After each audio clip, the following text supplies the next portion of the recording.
So the very human potential is distorted because people are in competition. When he is in competition, when he is in fear of failure, he will only do little better than somebody else.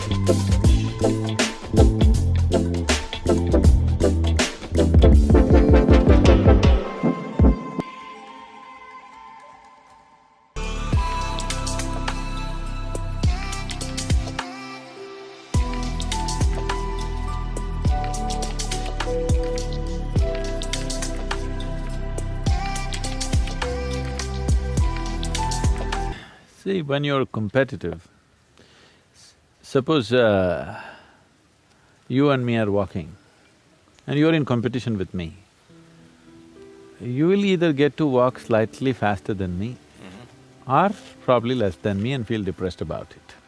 If you walk little faster than me, you are going to be thinking you've reached the peak of your life. If you fall behind me, you'll feel depressed that you can't walk as fast as me. But if you're not in competition with myself, you would explore the possibilities of what you could do and maybe we don't know you could fly. I can walk fast, maybe you could fly, but you will miss out the possibility of flying because you're in competition with me. All you want to do is take few steps more than me. So the very human potential is distorted because people are in competition. Right now people believe that you will not propel yourself to your fullest if you're not in competition, which is a very false idea. It's a very, very false idea. We have cultivated that in societies, that you believe you will not reach your full potential unless you're in competition, not at all true. Actually, only when a human being is in a very extended periods of joyfulness, blissfulness, he will stretch himself to the limits and do what he could do to the fullest. When he is in competition, when he is in fear of failure, he will only do little better than somebody else. So the human genius is completely missing today. You're destroying the human genius through the process of education, teaching competition. It's all about getting 2 marks more than the one who's sitting next to you. And in this mode of competition, only one can win, all others are losers. Isn't it? It's a horrible way to create a society. What I'm saying is the gardener in this school is as important for us as the headmistress of the school. So that's what the children are constantly perceiving. We are not saying these things as philosophies, but that's the atmosphere that is set. The one who cleans the place, one who cooks for us, is as important as the teacher who teaches you science or literature or runs the school, or me who visits once in a way to give them a different perspective of the whole thing. See, one of the school kids came to me, he was only 12 years of age, he's a brilliant boy. He wrote me a 4-page letter. His language, his articulation of his thoughts and the kind of things that he said in the letter just amazed me. I couldn't believe a 12-year-old child, his letter is like a document. I said, my God, this boy is here. I said, I want to meet him. So it is a big thing for them to earn a appointment with me because generally I'm not available, my time is so scarce, I'm spread so thin. So I said, I want to meet the boy, so we gave him an appointment. So he came, sat in front of me. He said, Sadhguru, I want to know the truth of life. I don't want to waste my life doing simple things like I don't want to waste my life like my parents. I said, stop, don't talk about that now. If parents wasted their life, that means your existence is a waste. Only because they did those stupid things that you think are stupid, you exist. So let's get the things in proper perspective. Suppose I close the kitchen without any explanation. If I close the kitchen, they'll come for lunch at 10 o'clock in the morning and they will see, oh, it's closed it. Oh, Sadhguru has closed the kitchen, no food today means something really spiritual is going to happen. He's going to give us something today. Maybe it's a great party in the evening. Evening you come, again it's closed. Tomorrow again it's closed.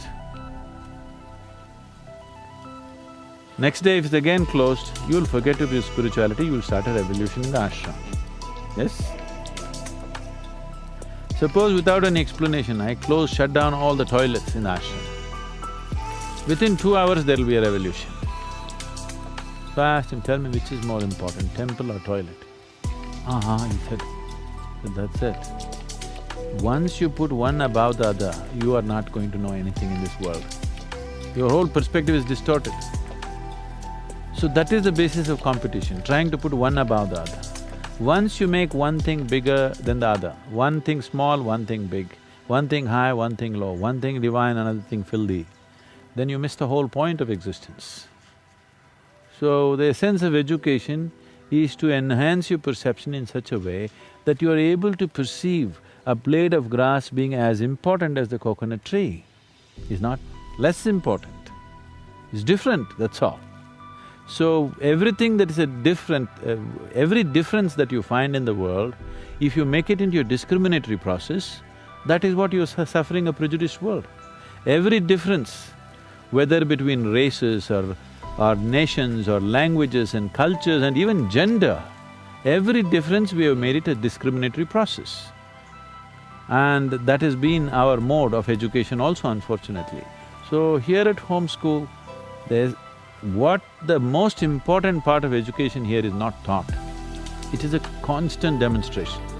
All the teachers are dedicated people, they're all volunteers, hugely educated, but they're all here to volunteer their full time, their life they're volunteering to make this happen for the children. So the key element of the school is the way everybody moves, the way everybody sits and stands and eats and does everything. Education, you have to follow some system, we are following ICSE. But the most important thing is the atmosphere, the ambience, the way it is. One thing you will see is the strength of the children. The mental strength of the child here is phenomenal. Today, that is one thing that's missing in the urban schools. They're all becoming flaky. Competition will make them determined and focused in one way, at the same time make them fearful of failure, fearful of, being less than somebody else. Here you'll see they don't have that at all in them. Every one of them is a king by himself. See, getting to know something, for any human being, getting to know something, moving into a new area of life, learning is always a joyful process. But unfortunately, schooling is not a joyful process for most children. I must tell you this. When I was just in my 6th standard, the President of India died. And we got 2 days leave. The school was closed for 2 days. We went to the school, then we came to know he's dead and they announced that it's holiday today and also tomorrow. So all of us met, me and my friend. Wow, the president died means we get 2 days. We didn't know this until then. 2 days off. Suppose the Prime Minister dies, how many days? Chief Minister dies, how many days? In our minds, we're just killing the whole cabinet one by one. If they all die this year, how many days off will we get?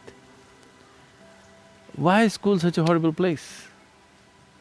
Because learning is always a joyful experience for any human being. Or should be. It is actually. When you get to know something new, there is a certain invigoration of energy within you. But that's not happening in the school simply because of the way it is delivered.